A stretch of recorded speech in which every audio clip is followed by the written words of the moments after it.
ready to go, everyone? Should we grab the Anyone else in the room? Do you want them to hold the mics?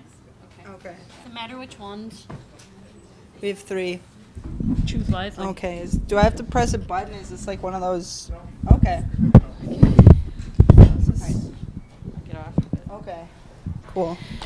Oh, thank you. Good afternoon. Thank you very much for coming this afternoon. These It's- aren't actually for projecting. They're for the filming that I guess we're getting. Yeah. You can watch us later when you miss us. We don't have. Can you not hear us though? Do you need mics for amplification or not? Can you hear? Use my teacher voice. I'll stand up here and you can hear it better. These mics are for them. They're recording this. You can see it later on the D2L. So the mics are for that reason only. They're not for projection. But we have 2 students here today.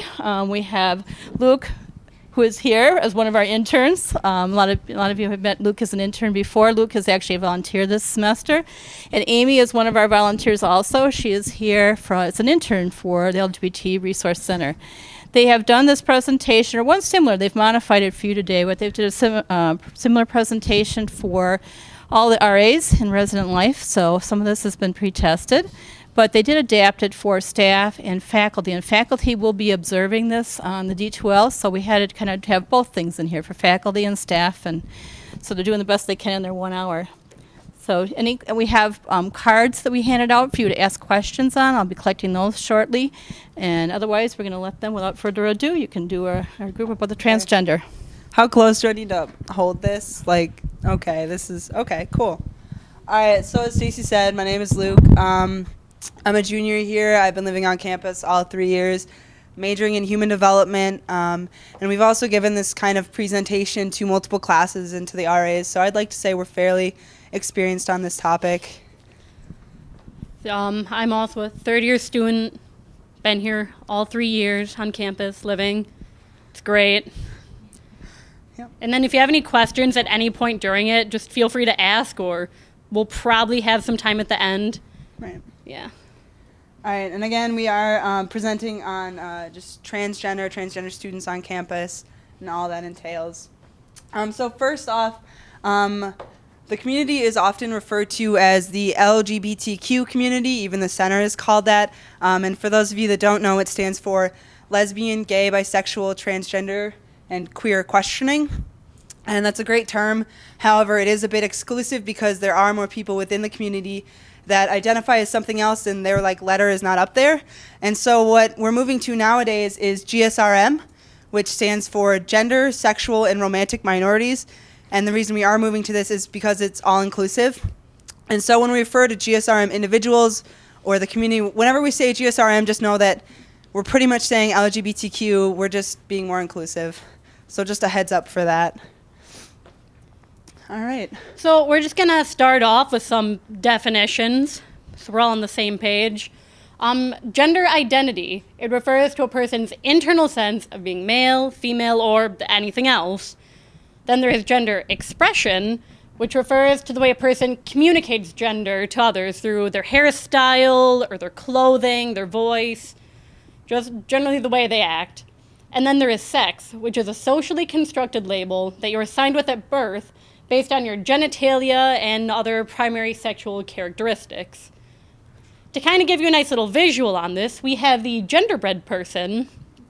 As you can see, that nice little oval up in the head, that is gender identity. Again, the sense of who you are. Down, little oval and between the legs, that is your sex. Then gender expression is the line on the outside. And we really show this to show that they're all different things, and any person can have any combination of just any of them. Then orientation, we have that in the middle. It's a little heart, just to show that that is also separate, and anyone can have any one of those either. All right. Oh, shoot. I moved ahead. All right. So, microphone. The most common form of a gender status or identity is cisgender. And although people aren't aware of it, that is what most people in the world identify as. And cisgender refers to a person whose gender identity matches the sex that they were assigned with at birth. And again, this is not the minority, so they wouldn't be included in the GSRM. And when I'm referring to cisgender people, I'll often just shorten it to say cis, cis people or a cis woman. So just know that when I'm saying cis, I am referring to cisgender. And then transgender or trans is a person whose gender identity does not match the sex that they were assigned with at birth, and this would be the minority. And trans is also used as an umbrella term to encompass multiple different forms of transgender identities, so that's just something to be aware of as well. I'll get into that in a minute. And for a visual on the genderbread person, first we have Elsa. We watched Frozen when we were making this presentation, so I don't know if you guys have seen that movie, but that's kind of what we're referencing here. But Elsa was assigned female at birth, so the vulva between her legs is pink. And Elsa identifies as female, so her gender identity circle is also pink.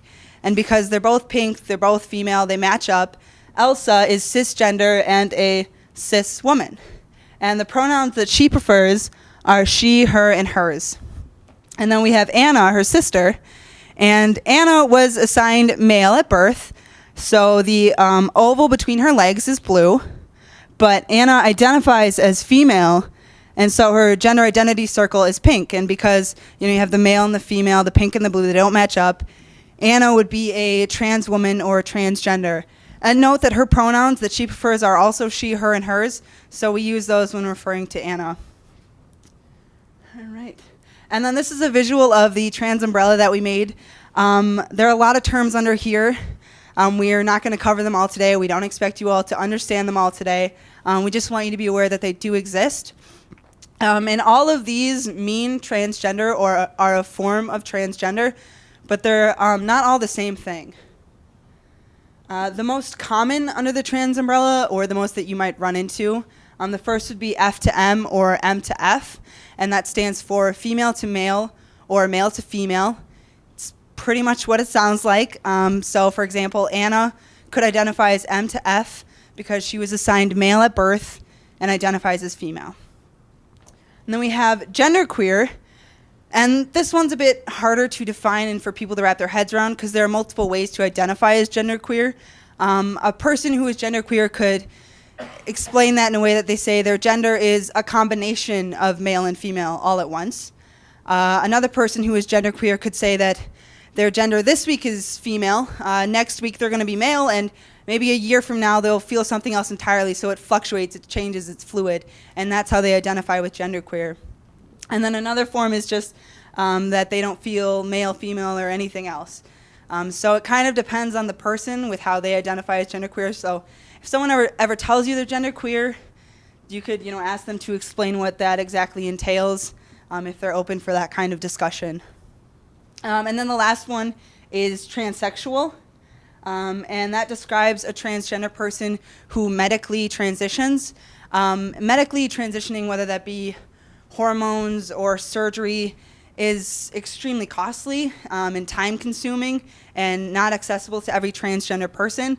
And some trans people don't feel like they need to have surgery or hormones to validate their gender. So it's important to be aware that not all trans people identify as transsexual or will medically transition. And also some transsexual people do also as well identify as M to F or F to M. They can be both at once. And then some things that aren't under the trans umbrella that people usually get confused with and is actually incorrect is crossdresser or drag king or queen. A crossdresser refers to someone who, let's say they were female, they stereotypically dress like a